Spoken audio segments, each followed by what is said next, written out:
What makes astronauts so special? Is it because they have been places most people have not been? This is of course true. But did you know they even have the capability to time travel? Astronauts are the best time travelers known to humankind. But did you know we can also time travel here on Earth in principle with Albert Einstein's theories?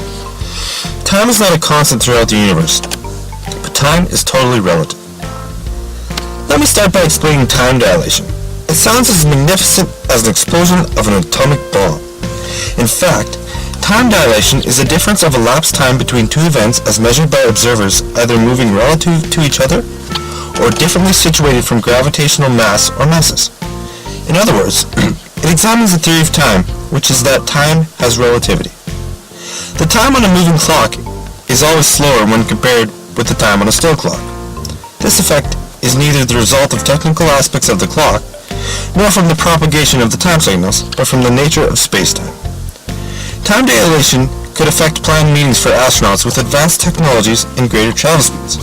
The astronauts would have to set their clocks to count exactly 80 years, whereas mission control back on Earth might need to count 81 years. Isn't that amazing? Time dilation is a part of special relativity, which was first discovered by Albert Einstein. First, let's address what is known as relative velocity time dilation.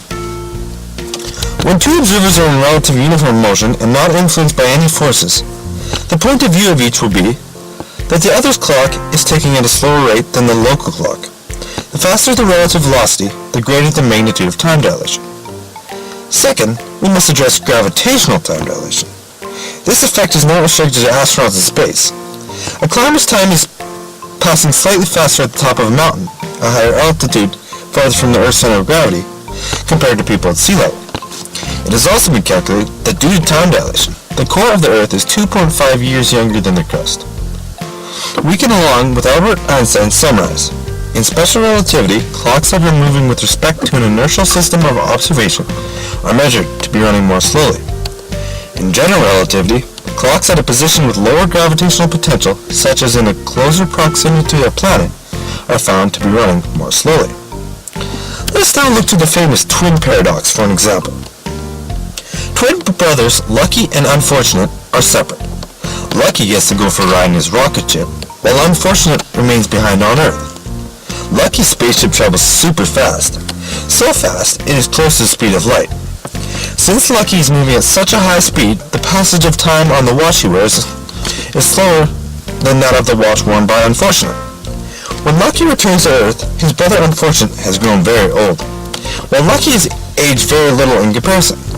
When we assume special relativity in accordance with uniform motion, time dilation should be symmetrical because neither Unfortunate nor Lucky personally perceives a better frame of reference according to each other.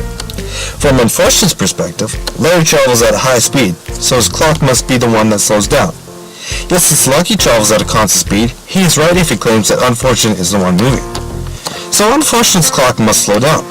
So why is Unfortunate much older than Lucky when Lucky returns to Earth, you may ask? The reason is that Unfortunate and Lucky were not in constant motion relative to each other. Lucky's rocket ship has to turn around midway through his journey in space. Thus, a third reference frame is brought into the thought experiment, which breaks the symmetry between the reference frames of Lucky and Unfortunate. It is true that from Lucky's perspective, Unfortunate will age much more slowly on the outwards, but there is a gap in Unfortunate's timeline which Lucky doesn't see, as Unfortunate changes direction and so changes reference frame at the midway point. This gap accounts for Unfortunate's advanced age when Lucky returns to Earth. Many experiments have conducted to explain such phenomena as these. In October of 1971, physicist Joseph C. Fell and astronomer Richard E. Kidding set out to test the theory of relativity by taking 4 season-beam atomic clocks on commercial airliners. The two flew twice around the world, eastward and then westward, and then compared their clocks, which ones that remained on the Earth. As a result of the time dilation, once they compared the atomic clocks that were on Earth with the ones that were traveling with the plane, one clock on the plane experienced a loss of time and the other a gain. The clocks aboard the plane traveling eastward had a greater velocity, while the clocks aboard the plane traveling westward had a lower velocity. The results were that the eastward clock lost about 59 nanoseconds during the eastward trip, but the plane during the westward trip gained 273 nanoseconds. because the plane traveling eastward was traveling with the Earth's rotation, and the one traveling westward was traveling against it. Hopefully this experiment, along with the twin paradox, better helps us understand the nature of astronauts and the nature and essence of time. Created using Powtoon.